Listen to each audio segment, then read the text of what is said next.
என் அன்பு பிள்ளைகளே, இந்த காலை வேளை உங்க சமூகத்திலே ஆண்டவருடைய வார்த்தையை நான் உங்களிடத்திலே பகிர்ந்து பேசுவதற்காக நான் உங்கள் மத்தியிலே நான் உறவாடி கொண்டிருக்கிறேன் ஆண்டவர் சமூகத்திலே.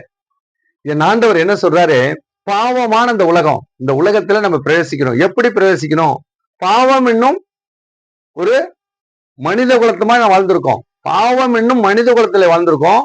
ஆனா பாவத்துக்காகவே ஆண்டவர் இயேசு இந்த உலகத்துல அழகாக சிலுவையை சுமந்த வண்ணமாய் இந்த உலகத்துல வந்திருக்கிறார். வசனத்தை பாருங்க. 2வது நாளாகமம் 7வது அதிகாரத்துல 8வது வசனத்திலிருந்து பாருங்களேன்.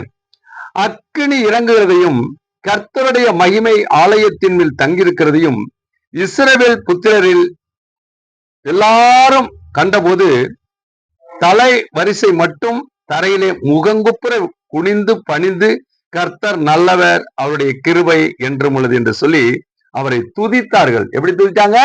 கர்த்தர் நல்லவர், வல்லவர், பரிசுத்தர், பரிசுத்தர், பரிசுத்தர் என்று சொல்லி இந்த உலகத்துல அவர் துதிக்கிறாங்க.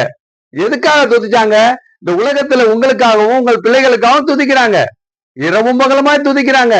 வான மண்டலத்தின் பொல்லாத ஆவிகள் நம்மள பாவத்துக்குள்ளாக தள்ளின விஷயம் அவரு துதிச்சுக்கிட்டு இருக்கோம்.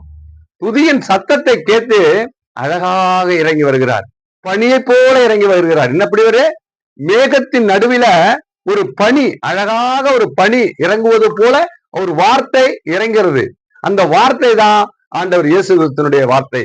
அந்த வார்த்தையை நம்ம பிடிச்சுக்கும் பொழுது அழகாகவே நம்ம நடத்துவார். தினம் தினம் பாவமில்லாத ஒரு மனிதன், பாவத்துக்காகவே மனிதன் பிறந்தார்.